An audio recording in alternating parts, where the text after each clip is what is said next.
시청자 여러분 안녕하십니까, 박정호입니다. 기록적인 폭설로 인해서 온 대한민국이 지금 너무나 힘든 상황을 겪고 있습니다.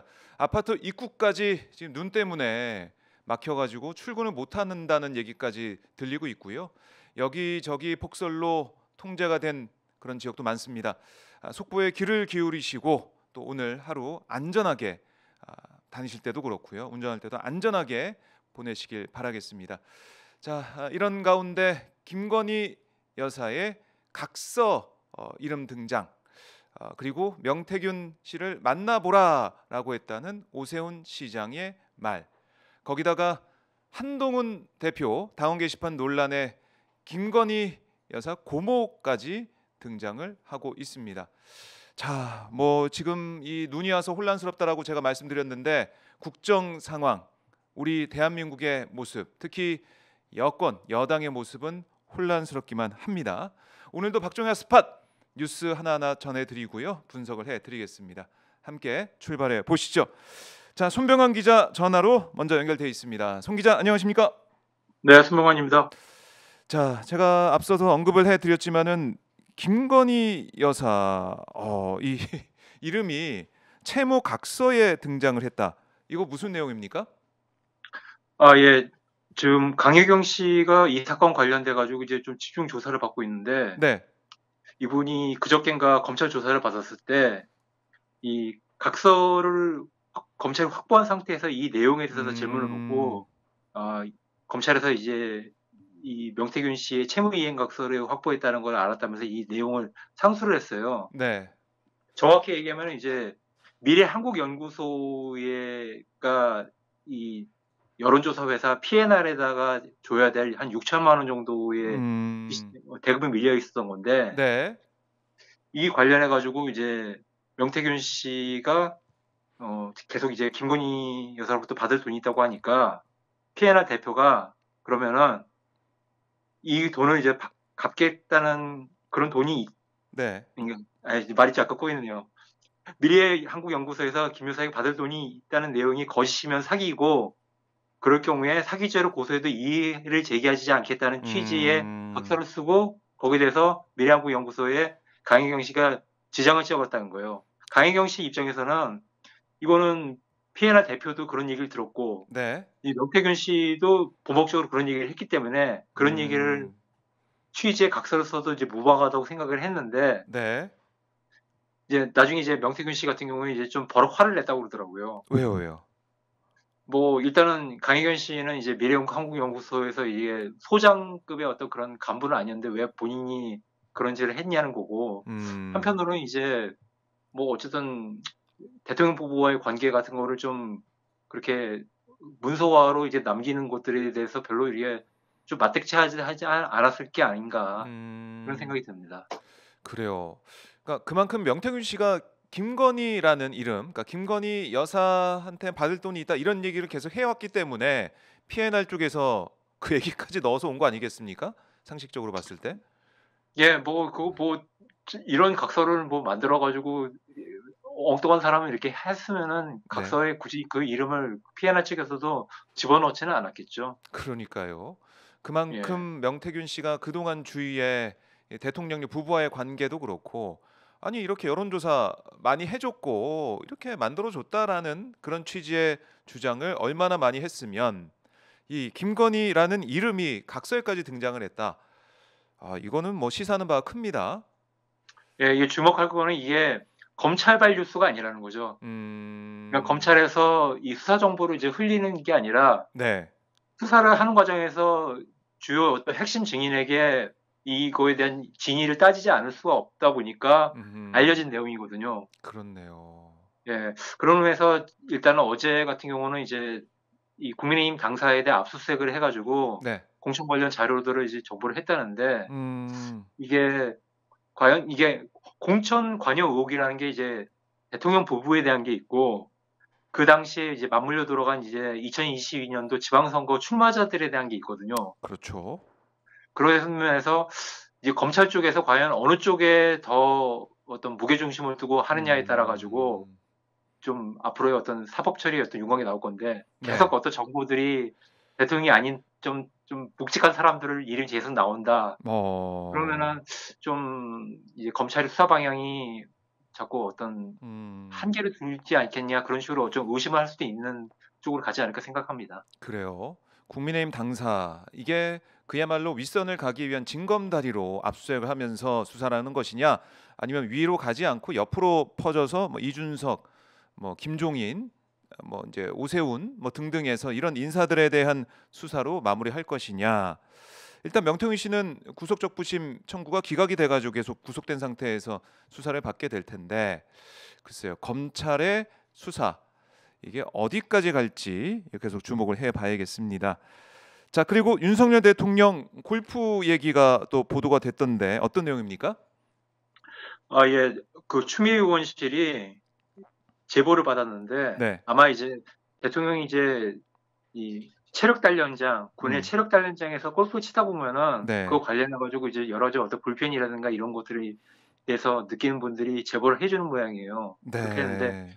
종전까지는 이제 8월 24일부터 7차례 라운딩을 했다고 하는데 아하. 지금 보니까 이제 8월 8일 이 당시가 이제 대통령이 이제 여름 휴가 중이었는데 네. 그때도 계룡시에 있는 구룡대 골프장을 이용했다는 제보를 이 추미애 의원실에서 이제 공개를 했습니다. 어. 자, 그러면은 이 골프장 그동안 트럼프 대통령과의 외교를 위해서 8년 만에 골프채를 잡았다라고 했는데 글쎄요. 이게 8 그리고 월부터 예. 미리 좀 알고 있었던 건가요? 어떻습니까?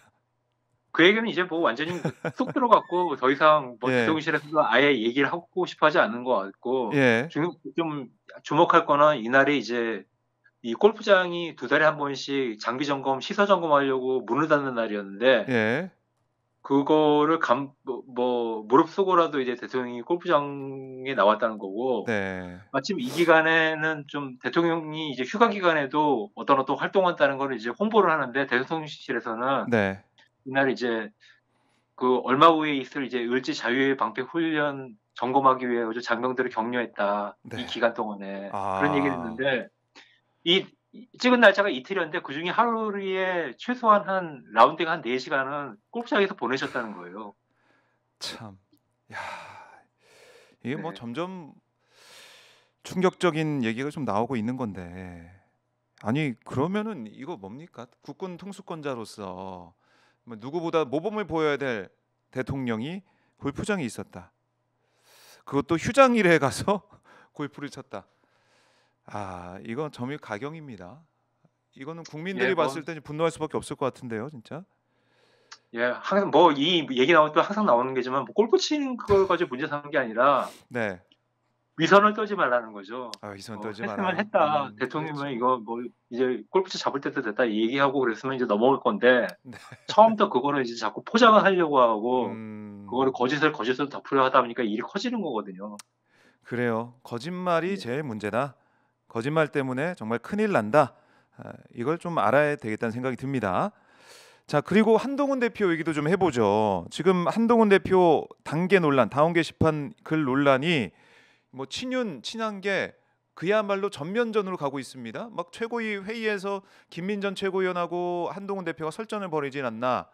뭐 신지호 지금 친한계 신지호 부총장이 김건희 고모도 거론하지 않나. 아, 이거 이 싸움이 어디로까지 튈지는 잘 모르겠습니다, 진짜.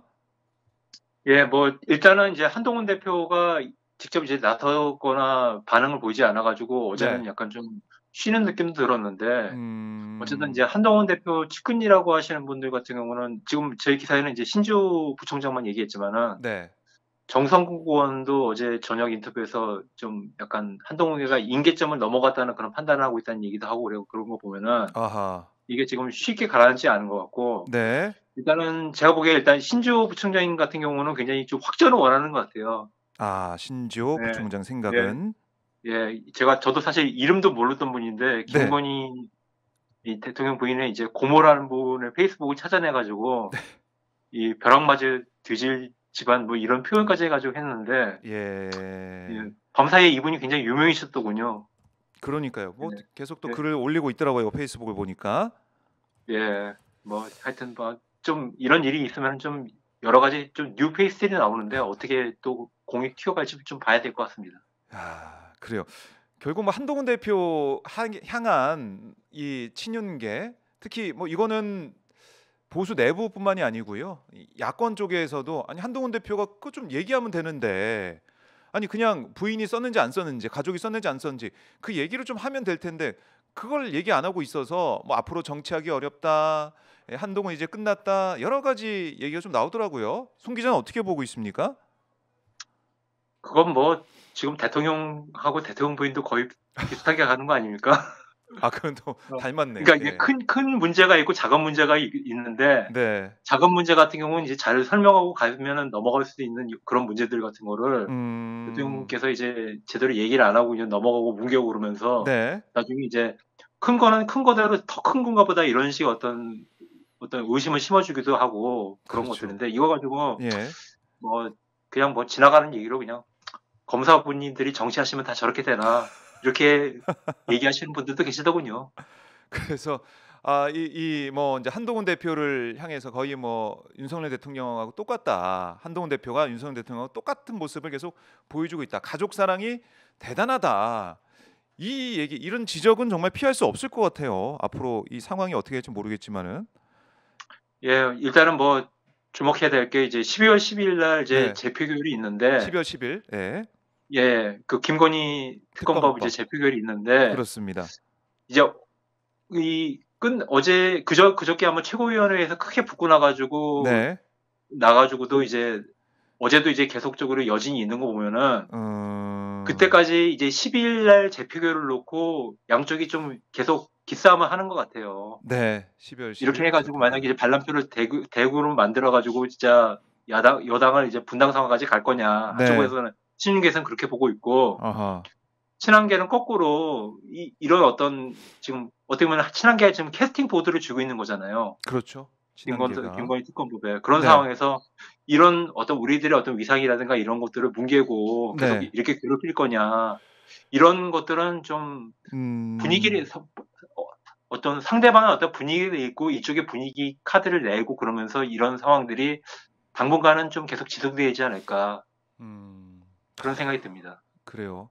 결국 김건희 특검법 12월 10일 표결을 앞둔 상황에서 이 파장이 정말 국민의힘 내부 분열까지 끌어내는 일단은 한동훈 대표 얘기는 그거 아니겠습니까? 이 특검법 야당에서 이 내놓고 통과시킨 이 특검법은 문제가 있다. 뭐 그 얘기는 해왔기 때문에 그럼 국민 눈높이 얘기한 한동훈 대표의 그 말은 뭐냐라는 비판을 많이 받았었는데 지금 이렇게까지 이른바 친윤계 쪽에서 거의 뭐 이제 대놓고 한동훈 대표 공격하는 이 모습을 그냥 지켜볼 것이냐 아니면은 정말 반란표가 나올 것이냐 여기에 좀 주목을 해봐야겠네요. 아, 예, 참 글쎄요. 이 계속해서 국민의힘 쪽 뉴스를 우리가 주목할 수밖에 없는 것이고 자 홍준표 대구시장 관련된 뉴스 나왔는데 이것도 뭐 짧게 한번 잠깐 살펴볼까요? 예, 뭐 사실 이제 11월 달에 대구에서는 좀 약간 시끄러운 이슈였더라고요. 아 그래요?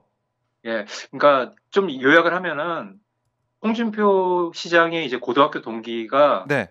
뭐 개인전에서 이제 홍 시장 초상화 전시하고 그런 적도 있었는데 그로부터 한 6개월 후에 이분이 대구 미술관장이 됐어요. 음. 그러니까 그 전시회에서 이제 전시한 거 가지고 둘의 관계가 굉장히 유명해졌는데 이걸 네. 가지고 이제 정치 인사란 비판도 있고 그랬었거든요. 근데 음. 그 상황을 묘사하는 이제 청년 작가의 어떤 전시회가 있었는데 네.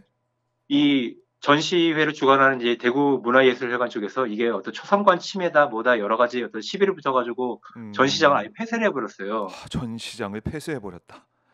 예, 그 아하. 문제를 가지고 지금 이제 전시회가 이제 12월 14일 날 끝나는데 네. 이 작가분이 이 대구 문화예술회관을 상대로 해가지고 전시방해 금지 가처분 신청을 걸었는데 그게 4일 날 첫 심리를 하거든요. 네. 이거에 따라 가지고 뭐 홍 시장에 대한 얘기도 좀 뭐 앞으로 더 나올 수 있고 어떻게 될지는 좀 봐야 될 것 같습니다. 알겠습니다. 송 기자 오늘 말씀 여기까지 들어보겠습니다. 고맙습니다. 예, 다음 주에 뵙겠습니다. 네. 수고하셨습니다. 자, 이렇게 손병관 오마이뉴스 기자와 함께 뉴스 잠깐 정리를 해 봤습니다.